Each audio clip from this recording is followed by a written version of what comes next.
Middle east ஏஷியாவில் வந்து நிறைய medical college, அவங்க வந்து மெடிக்கல் ஹப். அவங்களுக்கு வந்து முன்னாடி வந்து வருமானம் வந்து பார்த்திங்கன்னா எண்ணெய் கிணறு இந்த மாதிரிலாம் இருந்துச்சு. இன்றைக்கி அதெல்லாம் ஆயில் ரிசோர்ஸ்லாம் தீர பார்த்திங்கன்னா ஒவ்வொன்றா அவங்க வந்து இன்வால்வ் ஆகிறாங்க. ரெவன்யூ ஜென்ரேட்டிங்காக மாற்றுறதுக்கு மெடிக்கல் டூரிசம், மெடிக்கல் ஹப்ஸ் அந்த மாதிரி அவங்க மாற்றுறாங்க.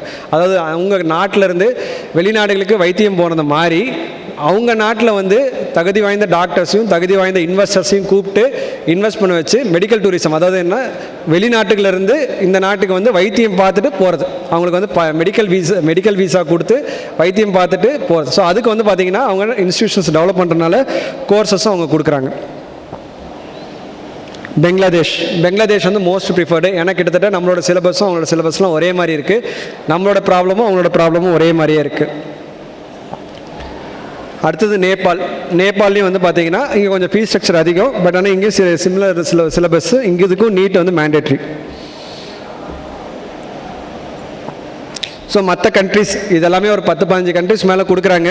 ஸோ இதெல்லாமே எழுதியிருக்கேன். Armenia, Uzbekistan, Caribbean islands, Poland, Hungary இதெல்லாமே வந்து பார்த்திங்கன்னா கொடுக்குறாங்க. நம்ம பார்க்க வேண்டியது வந்து என்னென்ன குவாலிஃபிகேஷன். நீட் இருந்து போகிற இன்ஸ்டியூஷன்ஸ் வந்து பெஸ்ட்டு. ஏன்னா வந்து நம்ம திருப்பி இந்தியாவுக்கு வந்து வேலை செய்யணும்னா என்எம்சி வந்து பார்த்தீங்கன்னா மெடிக்கல் கமிஷன் வந்து அதை தான் எதிர்பார்க்குறாங்க. நம்ம சிலபஸோட அவங்க டைப் இருக்கான்னு நம்ம பார்க்கணும். அவங்க வந்து choose the country university preferred by NMC approved இன்ஸ்டியூஷன்ஸாக இருக்கணும். அடுத்து வந்து சப்மிட் த டாக்குமெண்ட்ஸ். அவங்க வந்து மேண்டேட்டரி டாக்குமெண்ட்ஸ் கேட்பாங்க. நம்ம சொன்ன அந்த நீட்டு, 12th ரிசல்ட், 12th மார்க் இதெல்லாம் நம்ம அப்லோட் பண்ணணும். மேட்ச் ஆகும். எலிஜிபிலிட்டி பார்த்ததுக்கப்புறம் இது பண்ணணும். அடுத்தது கெட் அட்மிஷன் லெட்டர். அவங்க இதெல்லாம் மேட்ச் ஆகுது அவங்க வந்து கொடுத்தாங்கன்னா நம்மளுக்கு அட்மிஷன் லெட்டர் வரும். அந்த அட்மிஷன் லெட்டரை வச்சு நம்ம ஸ்டூடெண்ட் விசாக்கு அப்ளை பண்ணணும். ஸ்டூடெண்ட் விசா அப்ளை பண்ணதுக்கப்புறம் ஃபீஸ் பே பண்ணணும். அந்த ஃபீஸ்க்கு வந்து பார்த்திங்கன்னா மறுபடியும் நிறைய இன்ஸ்டியூஷன்ஸ் பேங்க்லாம் வந்து பார்த்திங்கன்னா லோன்லாம் தராங்க. ஸோ அந்த நம்ம வந்து அமௌண்ட் இல்லைங்கிறது இன்றைக்கி ஒரு விஷயமே இல்லை. நம்ம நாட்டை பொறுத்த வரைக்கும் கல்வி இன்னமும் வந்து பார்த்திங்கன்னா அவங்களால கவர்மெண்ட்டால் தர முடியாததை மக்களுக்கு வந்து எந்தெந்த வகையெல்லாம் அவங்களுக்கு வந்து போய் சேரத்துக்கு உதவுறாங்களோ அது எல்லாமே நடந்து தரணும். பேங்க் லோன்ஸ்லாம் வந்து நல்லாவே இன்றைக்கி வந்து லோன் எடுத்து படித்து ஃபாரினில் படிச்சுட்டு வந்து இன்றைக்கி திருப்பி ஒரு ஹாஸ்பிட்டல் ஓனரால் நிறைய டாக்டர்ஸ் இருக்கிறாங்க. அதேமாதிரி தமிழ் மீடியத்தில் படித்து அந்த கண்ட்ரியில் போய் வேலை செஞ்சு இருக்கிறவங்களும் இருக்கிறாங்க. நமக்கு வேணுங்கிறது ஒரு ஆர்வமும் ஒரு தெளிவும் நாலேஜ் மட்டும் இருந்தால் போதும்.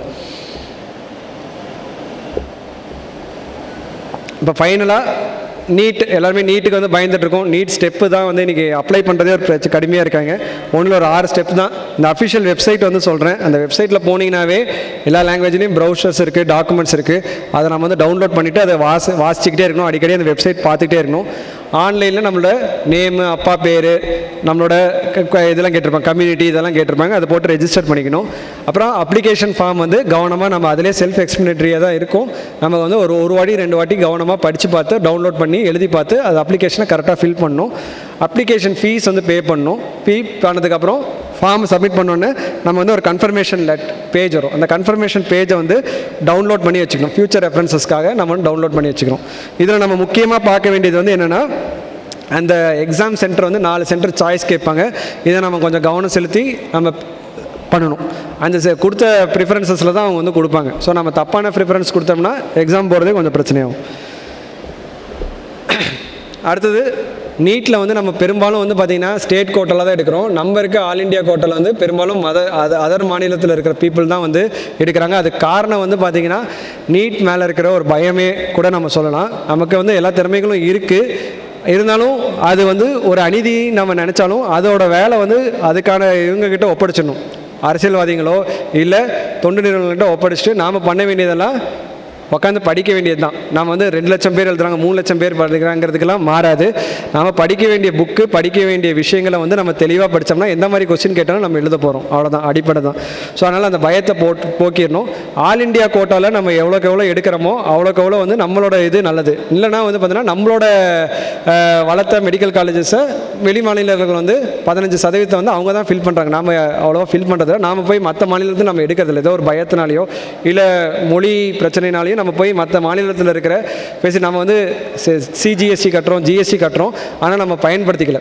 ஆனால் அவங்க வந்து அவ்வளோவா டேக்ஸ் கம்மியாக கட்டினாலும் நம்ம மெடிக்கல் காலேஜஸ் வந்து அவங்க வந்து பயன்படுத்துகிறாங்க. ஸோ அதனால் நம்ம ஆல் இண்டியா கோட்டாவை வந்து நம்ம எடுக்கணும். ஸோ ஆல் இண்டியா கோட்டாவில் வந்து என்னங்கிறது அந்த முறையை பற்றி நம்ம தெரிஞ்சுக்கணும். அதை பற்றி நம்ம விளக்கமாக சொல்லலாம். 15% ஆஃப் ஒவ்வொரு காலேஜஸ்லேயும் வந்து பார்த்திங்கன்னா நம்ம தமிழ்நாட்டில் வந்து ஒரு 10,000 சீட் இருக்குன்னா அதில் 15% வந்து பார்த்திங்கன்னா 1,500 சீட் வந்து ஆல் இண்டியா கோட்டாக்கு இருக்கும். 8,500 சீட்டு தான் ஸ்டேட் கோட்டாக்கு வரும். ஸோ இந்த 1500 சீட்டை வந்து யார் ஃபில் பண்ணுறாங்கிறது தான் விஷயமே. ஸோ நம்ம இதை வந்து அதிகமாக நம்ம எதிர்க்கிறதுனால எதிர்க்கலாம், சட்டசபையில் பார்க்கலாம். பட் நாம் வந்து போகும்போது தேவையில்லாமல் ஒரு மன உளைச்சலை உருவாக்குறோம். ஒரு மாயை அதுவே ஒரு தாட் பிளாக்காக மாறிடுது அதை அப்ரோச் பண்ணுறதுக்கு. நம்ம நல்ல ரேங்க் எடுக்கும்போது சென்ட்ரல் இன்ஸ்டியூஷன்ஸ், எய்ம்ஸ், ஜிப்மர் இதில் வந்து நம்மளோட சேர்க்க தமிழ்நாட்டிலேருந்து போய் சேர்றது வந்து முன்னாடிலாம் நிறைய இருக்கும்.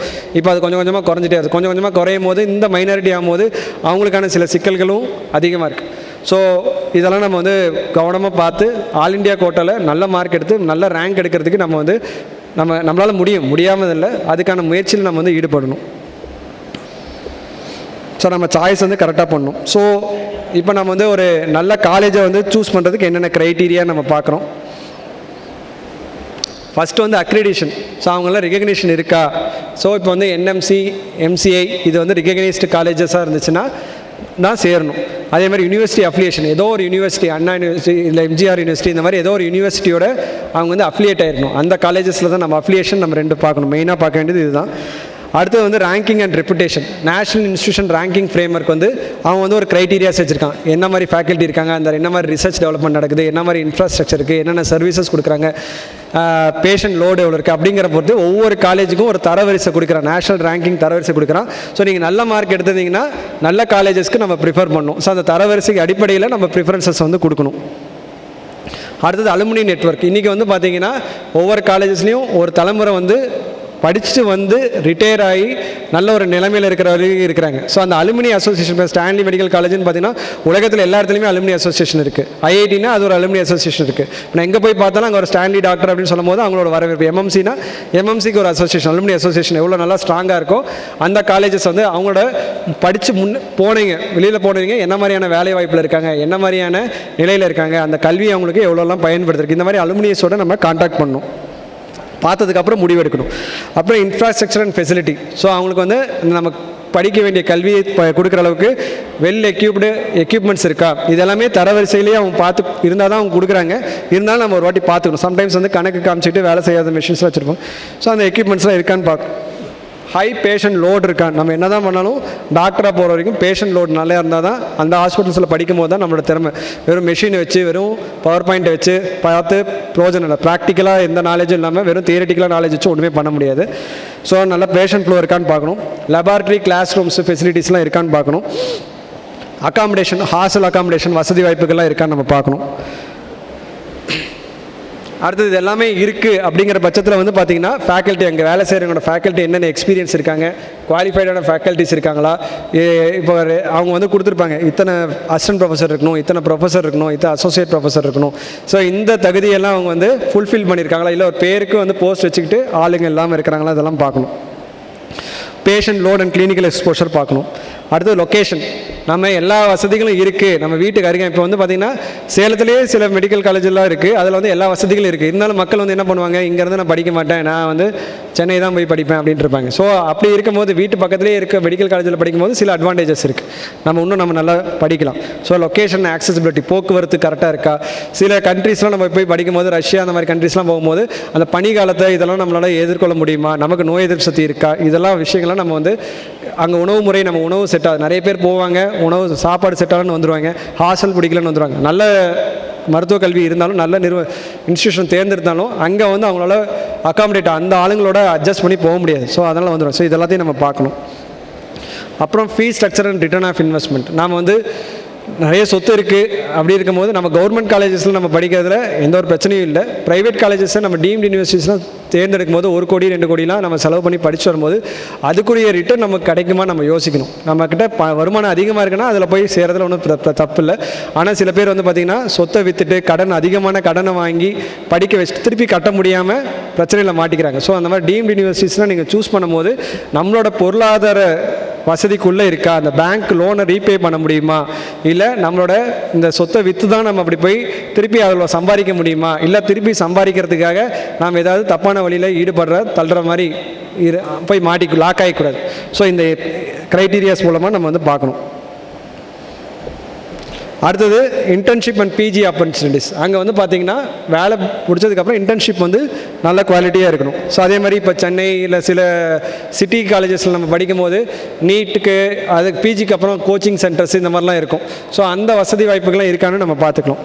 அப்புறம் NEET cut off and score requirements. நமக்கு மார்க் கம்மியாக வச்சுட்டு அதிகமான காலேஜ், நல்ல ஒரு காலேஜ், அதாவது என்ஐஆர்எஃப் ரேங்கிங்கில் மேலே இருக்க காலேஜ் எதிர்பார்த்துட்டு கிடைக்கலேன்னு சொல்லி ஏமாற்றம் அடைஞ்சு மனசோர்வு அடைஞ்சு மன உளைச்சல் ஆகக்கூடாது. நமக்கு எந்த காலேஜ் நம்ம கிடைச்சாலும் அந்த காலேஜுக்குரிய இதில் போய் நம்ம மறுபடியும் நம்ம வந்து எவ்ரி சான்ஸ் இருக்குது. நீங்கள் யூஜியில் வந்து ப்ரைவேட் காலேஜஸில் போனாலும் மறுபடியும் பிஜியில் கவர்மெண்ட் காலேஜ் வரலாம், பிஜியில் மறுபடியும் நீங்கள் தான் சூப்பர் ஸ்பெஷாலிட்டிக்கு வரலாம்.